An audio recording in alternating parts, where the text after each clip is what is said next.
ओम शांति। आज बाबा के 1 तारीख के महावाक्य हैं। बाबा कहते हैं, मीठे बच्चे, तुम बेहद के बाप से बेहद का वर्षा लेने आए हो। यहाँ हद की कोई बात नहीं। तुम बड़े उमंग से बाप को याद करो तो पुरानी दुनिया भूल जाएगी। मीठे बच्चे, तुम बेहद के बाप से बेहद का वर्षा लेने आए हो। यहाँ हद की कोई बात नहीं। तुम बड़े उमंग से बाप को याद करो तो पुरानी दुनिया भूल जाएगी। प्रश्न है, बाबा ने पूछा, कौन सी एक बात तुम्हें बार बार अपने से घोट कर पक्की करनी चाहिए? कौन सी बात है? बाबा ने उत्तर दिया, हम आत्मा हैं, हम परमात्मा बाप से वर्षा ले रहे हैं। आत्माएं हैं बच्चे, परमात्मा है बाप। अभी बच्चे और बाप का मेला हुआ है। यह बात बार बार घोट घोट कर पक्की करो। बाबा कहते हैं कि हम आत्मा हैं, परमात्मा बाप से वर्षा ले रहे हैं। आत्माएं हैं बच्चे, परमात्मा है बाप, और अभी बच्चे और बाप का मेला हुआ है। यह बात बार बार घोट घोट कर पक्की करो। जितना आत्म अभिमानी बनते जाएंगे, देह अभिमान मिट मिट जाएगा। आज का गीत है, जो पिया के साथ है। ओम शांति। बच्चे जानते हैं कि हम बाबा के साथ बैठे हुए हैं। यह है बड़े ते बड़ा बाबा, सबका बाबा है। बाबा आया हुआ है, बाप से क्या मिलता है, यह तो सवाल ही नहीं उठता। बाप से मिलता ही है वर्षा। यह है सबका बेहद का बाप, जिससे बेहद का सुख, बेहद की प्रॉपर्टी मिलती है। वह है हद की मिल्कियत। कोई के पास 1000, कोई के पास 5000 होगी, कोई के पास 10, 20, 50 करोड़ अरब होंगे। अब वह तो सब है लौकिक बाबाएं और हद के बच्चे। यहाँ तुम बच्चे समझते हो कि हम बेहद के बाप पास आए हैं, बेहद की प्रॉपर्टी लेने। दिल में आश तो रहती है ना, सिवाय स्कूल के और सत्संग आदि में कोई आश नहीं रहती। कहेंगे शांति मिले, वह तो मिल नहीं सकती। या तुम बच्चे समझते हो आए हैं विश्व नई दुनिया का मालिक बनने। नहीं तो यहाँ क्यों आए? बच्चे कितनी वृद्धि को पाते रहते हैं, कहते हैं बाबा हम तो विश्व का मालिक बनने आए हैं। हद की कोई बात ही नहीं। बाबा आपसे हम बेहद स्वर्ग का वर्षा लेने आए हैं। कल्प कल्प हम बाप से वर्षा लेते हैं। संगम पर कल्प कल्प हम बाप से वर्षा लेते हैं, फिर माया बिल्ली छीन लेते हैं। इसलिए इसको हार जीत का खेल कहा जाता है। बाप बैठ बच्चों को समझाते हैं। बच्चे भी नंबरवार समझते हैं। यह कोई साधु संत नहीं है। जैसे तुमको कपड़े पड़े हैं वैसे इनको पड़े। ब्रह्मा बाबा जैसे हम पहने वैसे बाबा ने भी पहने। यह तो बाबा है ना। कोई पूछेंगे किसके पास जाते हो, तो क्या कहेंगे? हम बाप दादा के पास जाते हैं। यह तो फैमिली हो गई। क्यों जाते, क्या लेने जाते, यह तो और कोई समझ ना सके, कह ना सके कि हम बाप दादा के पास जाते हैं। बाप है शिव बाबा और दादा है ब्रह्मा बाबा। वर्षा उनसे मिलता है, वर्षा हमको मिलता है शिव बाबा से। दादे की प्रॉपर्टी के सब हकदार हैं। शिव बाबा के अविनाशी बच्चे तो हो ही, फिर प्रजापिता ब्रह्मा के बच्चे बनने से उनके पोत्रे पोत्रियां हो गए। इसमें जो बाबा बता रहे हैं कि शिव बाबा का पहला बच्चा ब्रह्मा बाबा, फिर उनके हम सब बच्चे बनते हैं। तो इस तरह से शिव बाबा दादा हो गए और ब्रह्मा उनके बच्चे, हमारे अलौकिक पिता। तो हम बन गए शिव बाबा के पोत्रे पोत्रियां।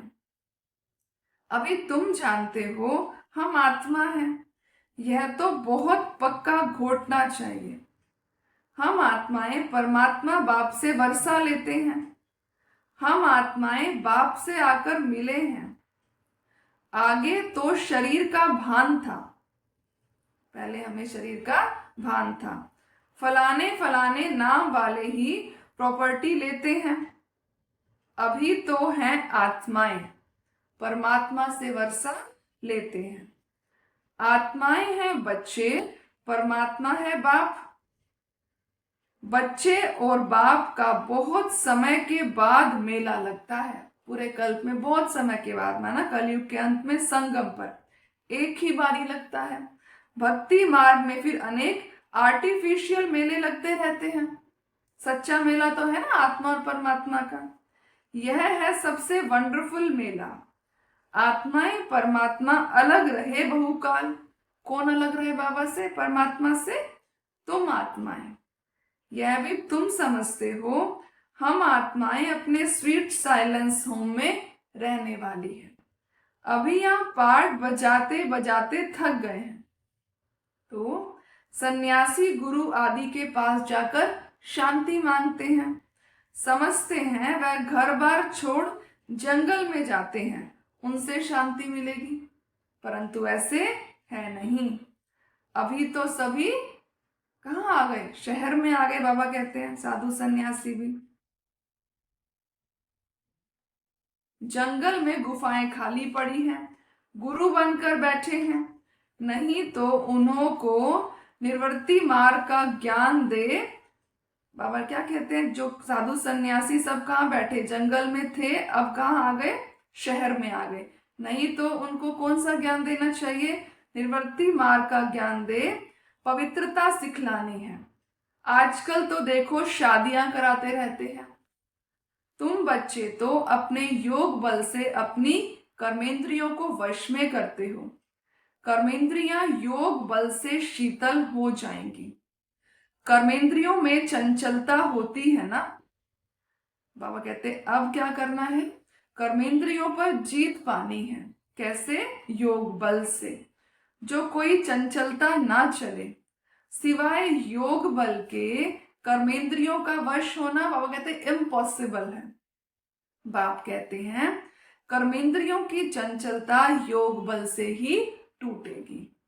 योग बल की ताकत तो है ना, इसमें बड़ी मेहनत लगती है। माना सेवा करना भी हम आसान समझ लेते हैं, लेकिन जो हमारी कर्मेंद्रिय हमारे कंट्रोल में रहे, बाबा ने कहा उसके लिए योग बहुत जरूरी है। आगे चलकर क्या होगा? योग करते करते क्या होगा? कर्मेंद्रियों की चंचलता नहीं रहेगी। सतयुग में तो कोई गंदी बीमारी नहीं होती। यहाँ तुम कर्मेंद्रियों को वश कर जाते हो तो कोई भी गंदी बात वहां होती नहीं। यहाँ पर हम पुरुषार्थ करते हैं, सतयुग में कोई गंदी बात नहीं। नाम ही है स्वर्ग। उनको भूल जाने कारण लाखों वर्ष कह देते हैं। अभी तक भी मंदिर बनाते रहते हैं। अगर लाखों वर्ष हुए हो फिर बात ही याद ना हो। जो मंदिर बनाते हैं इट मीन्स अभी कुछ समय पहले की बात रही, तब बनाते हैं। लाखों वर्ष की बात तो याद ही ना रहे। यह मंदिर आदि क्यों बनाते? अगर ये मंदिर आदि क्यों बनाते हैं तो वहां कर्मेंद्रियां शीतल रहती है, कोई चंचलता नहीं रहती। शिव बाबा को तो कर्मेंद्रियां है नहीं, बाकी आत्मा में ज्ञान तो सारा है ना। वही शांति का सागर है, सुख का सागर है। वो लोग कहते कर्मेंद्रियां वश नहीं हो सकती। दुनिया वालों को लगता है कर्मेंद्रियां वश तो हो ही नहीं सकती हैं। और बाप क्या कहते हैं? योग बल से तुम कर्मेंद्रियों को वश करो, बाप की याद में रहो। कोई भी बेकायदे काम कर्मेंद्रियों से नहीं करना है। ऐसे लवली बाप को याद करते करते प्रेम से आंसू आने चाहिए। आत्मा परमात्मा में लीन तो होती नहीं। बाप एक ही बार मिलते हैं जब शरीर का लोन लेते हैं। तो ऐसे बाप के साथ कितना प्यार से चलना चाहिए जब पूरा कल्प में एक बार मिलते हैं। बाबा को उछल आई ना, ओहो बाबा विश्व का मालिक बनाते हैं, फिर यह धन माल क्या करेंगे? छोड़ो सब। किस बाबा की बात कर रहे हैं? ब्रह्मा बाबा की। कि उनको उछल आई कि भगवान मुझे विश्व का मालिक बनाते हैं तो यह माल क्या करेंगे, छोड़ो सब, जैसे पागल होते हैं ना, सब कहने लगे इनको बैठे बैठे क्या हुआ, इतने अच्छे व्यापारी थे कि क्या हो गया, धंधा आदि सब छोड़कर आ गए। खुशी का पारा चढ़ गया, साक्षात्कार होने लगे। राजाई मिलनी है, परंतु कैसे मिलेगी, क्या होगा, यह कुछ भी पता नहीं, यह कुछ भी पता नहीं चला। बस मिलना है, उस खुशी में सब छोड़ दिया। फिर धीरे धीरे नॉलेज मिलती रहती है। तुम बच्चे यहाँ स्कूल में आए हो, एम ऑब्जेक्ट तो है ना, यह है राजयोग। बेहद के बाप से राजाई लेने आए हो। बच्चे जानते हैं हम उनसे पढ़ते हैं, हम किससे पढ़ते हैं, हम उनसे पढ़ते हैं जिनको याद करते थे कि बाबा आकर हमारे दुख और सुख दो, कब से बुला रहे थे उनको, हम अब उनसे पढ़ रहे हैं। बच्चियां कहती हैं हमको तो श्री कृष्ण जैसा बच्चा मिले।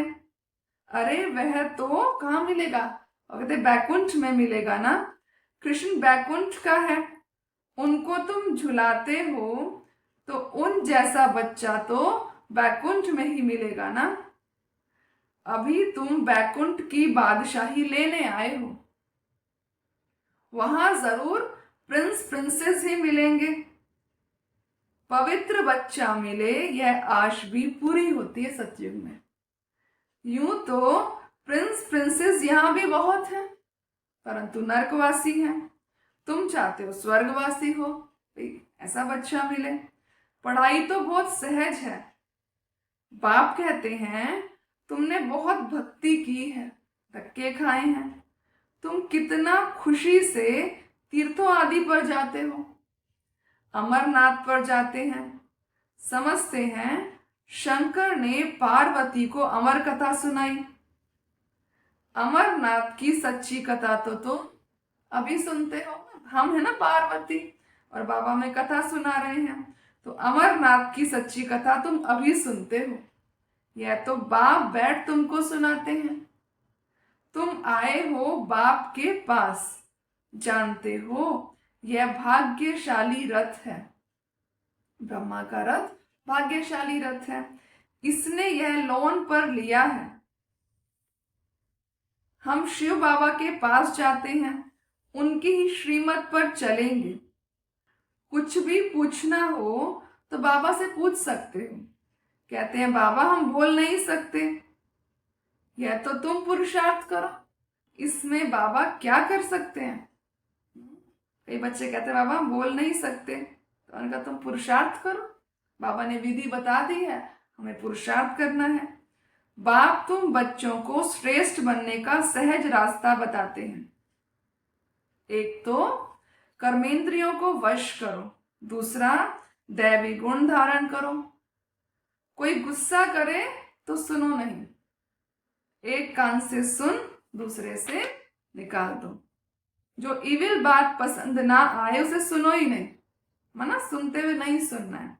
देखो पति क्रोध करता है, मारता है, तो क्या करना चाहिए, क्या करना चाहिए, बाबा कहते हैं जब देखो पति गुस्सा करता है तो उन पर तुम फूल बरसाओ, हंसते रहो। युक्तियां तो बहुत है, वैसा ही ना हम सच में कोई फूल लेके बरसाएंगे उनके ऊपर या उनके सामने हंसेंगे, ये तो मेन है अंदर की बात है, अंदर से हम उस पर पुष्प बरसाएं।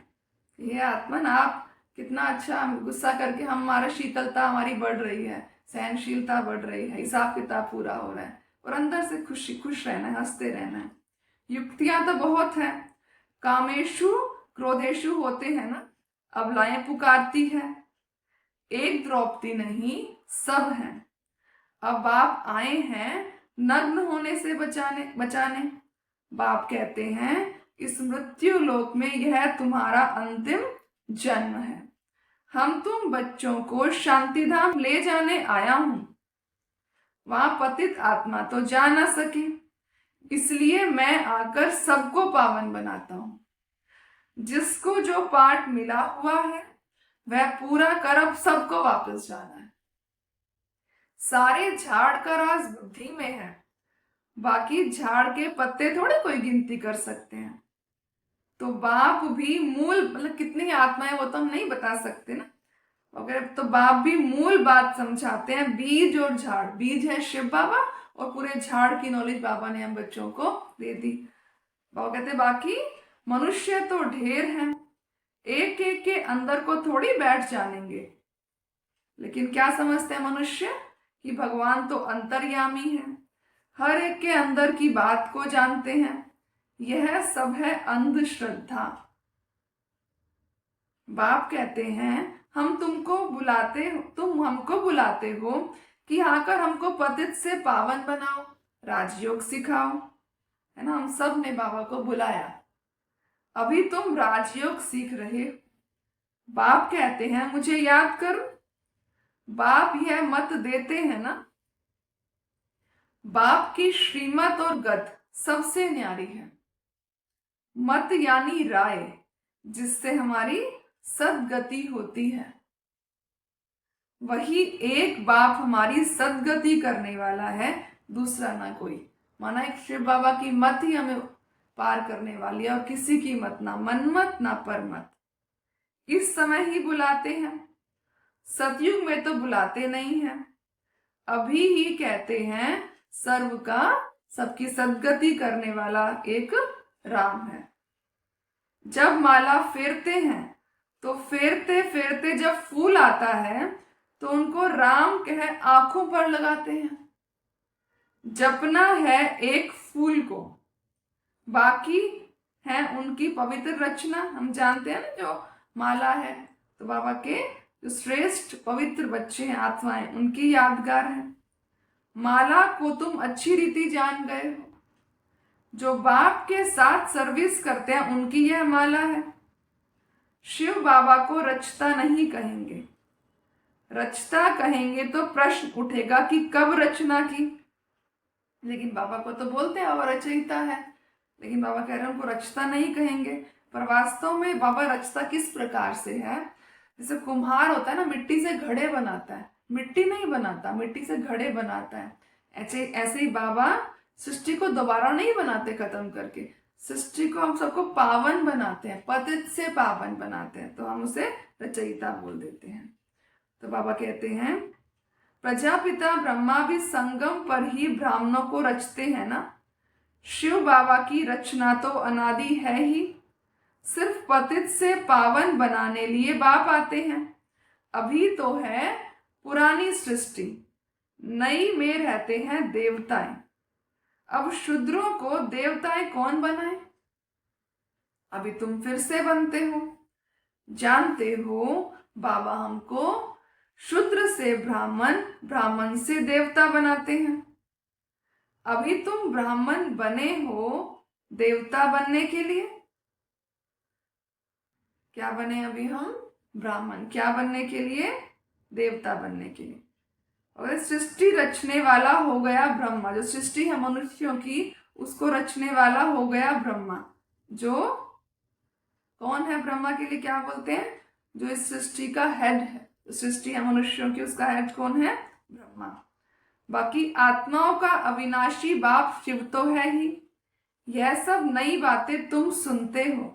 जो बुद्धिवान है वह अच्छी रीति धारण करते हैं। आहिस्ते आहिस्ते तुम्हारी भी वृद्धि होती जाएगी। अभी तुम बच्चों को स्मृति आई है। क्या स्मृति आई? हम असुर देवता थे, फिर 84 जन्म कैसे लेते हैं, सब राज तुम जानते हो। जास्ती बातों में जाने की दरकार ही नहीं है।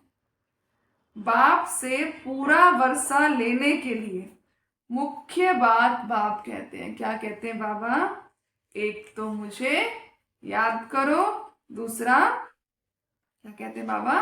पवित्र बनो, और स्वयं का दर्शन करना। तो क्या कहते हैं बाबा इसको? स्वदर्शन चक्रधारी बनो और आप समान बनाओ। कितना सहज है, सिर्फ याद ठहरती नहीं है, नॉलेज तो बड़ी सहज है। अभी पुरानी दुनिया खत्म होनी है, फिर सतयुग में नई दुनिया में देवी देवताएं राज्य करेंगे। इस दुनिया में पुराने ते पुराने यह देवताओं के चित्र हैं, वह इनों के महल आदि हैं। तुम कहेंगे पुराने ते पुराने हम विश्व के महाराजा महारानी थे। शरीर तो खत्म हो जाते हैं, बाकी चित्र बनाते रहते हैं। बाकी यह थोड़ी किसको पता है कि लक्ष्मी नारायण जो राज्य करते थे वह कहाँ गए, राजाई कैसे ली।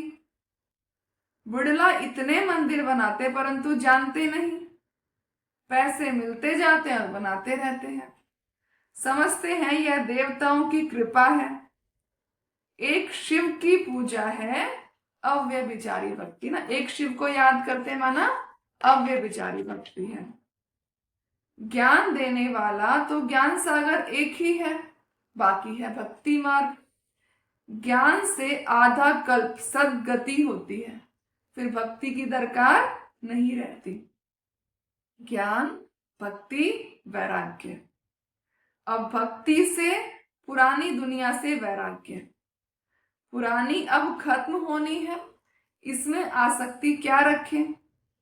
अब तो नाटक पूरा होता है, हम जाते हैं घर। अगर एक सब कुछ खत्म होना है, अब इससे क्या आसक्ति रखें। अब तो नाटक पूरा होता है, हम जाते हैं घर। वह खुशी रहती है कि हम घर जा रहे हैं। कई समझते हैं मोक्ष पाना तो अच्छा है, फिर आएंगे नहीं। आत्मा बुदबुदा है जो सागर में मिल जाता है। बाबा कहते हैं सब गपोड़े हैं। क्यों? उन्होंने कहा एक्टर तो एक्ट करेगा जरूर। आत्मा एक्टर है, एक्ट तो जरूर करेगी ना। जो घर बैठ जाए वह कोई एक्टर थोड़ा हुआ। ऐसे बड़े बड़े एक्टर्स घर बैठे हैं तो कैसे एक्टिंग करते, तो हम भी एक्टर हैं। तो घर बैठ रहे हैं तो एक्टिंग कैसे करेंगे। मोक्ष होता नहीं। यह ड्रामा अनादि बना हुआ है। यहाँ तुमको कितनी नॉलेज मिलती है। मनुष्यों की बुद्धि में तो कुछ भी नहीं है। तुम्हारा पाठ ही है बाप से ज्ञान लेने का, वर्षा पाने का। क्या है हमारा पाठ? बाप से ज्ञान लेने का, वर्षा पाने का। तुम ड्रामा में बंधाएमान हो, पुरुषार्थ जरूर करेंगे। ऐसे नहीं ड्रामा में होगा तो मिलेगा, फिर तो बैठ जाओ। जब भी आप बात करते ना कि पुरुषार्थ बड़ा या प्रारब्ध, तो मेन हमारा पुरुषार्थ है ना। लेकिन कर्म बिगर कोई रह नहीं सकता, कर्म संन्यास हो ही नहीं सकता। चाहे साधु सन्यासी का ही कर्म सन्यासी पर श्वास ले रहे भी तो कर्म है ना। अच्छा, मीठे मीठे सिक्की लदे बच्चों प्रति माता पिता बाप दादा का याद प्यार और गुड मॉर्निंग। रूहानी बाप की रूहानी बच्चों को नमस्ते। हम रूहानी बच्चों की रूहानी बाप को नमस्ते नमस्ते नमस्ते। धारणा के लिए मुख्य सार है। पहला पॉइंट, योग बल की ताकत से अपनी कर्मेंद्रियों को शीतल बनाना है, वश में रखना है। इविल बातें ना तो सुननी है ना सुनानी है। जो बात पसंद नहीं आती उसे एक कान से सुन, दूसरे से निकालते। दूसरा पॉइंट है, बाप से पूरा वर्षा लेने के लिए क्या करना है? स्वदर्शन चक्रधारी बनना है। पवित्र वन आप समान बनाने की सेवा करनी है। प्रश्न है, मुरली के साज द्वारा माया को सरेंडर कराने वाले मुरलीधर भव। मुरली के साज द्वारा माया को सरेंडर कराने वाले मुरलीधर भव। बाबा कहते हैं मुरलियां तो बहुत सुनी हैं, अब ऐसे मुरलीधर बनो जो माया मुरली के आगे न्योछावर हो जाए, माना सरेंडर हो जाए।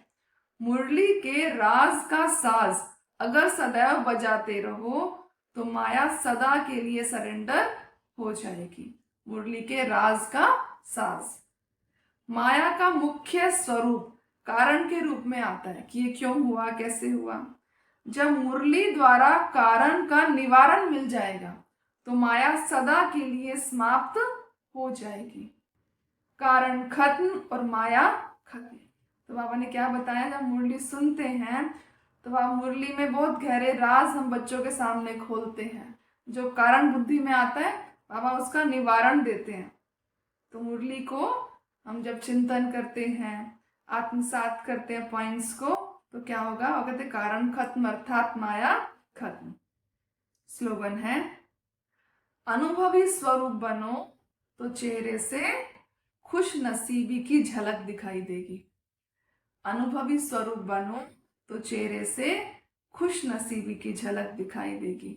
और अब आज ये मास का पहला दिन है, अव्यक्त इशारे हैं, उसका जो टॉपिक है, अभी नया टॉपिक मिल रहा है हमको, अव्यक्त इशारे, रूहानी रॉयल्टी और प्योरिटी की पर्सनैलिटी धारण करो।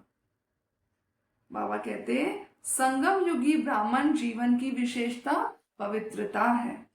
प्रवृत्ति में रहते बाबा ने कहा क्या करना है? अपवित्रता से निर्वर्त रहना, स्वप्न मात्र भी अपवित्रता के संकल्प से मुक्त रहना। यही विश्व को चैलेंज करने का साधन है। यही आप ब्राह्मणों की रूहानी रॉयल्टी और पर्सनालिटी है। अच्छा, ओम शांति।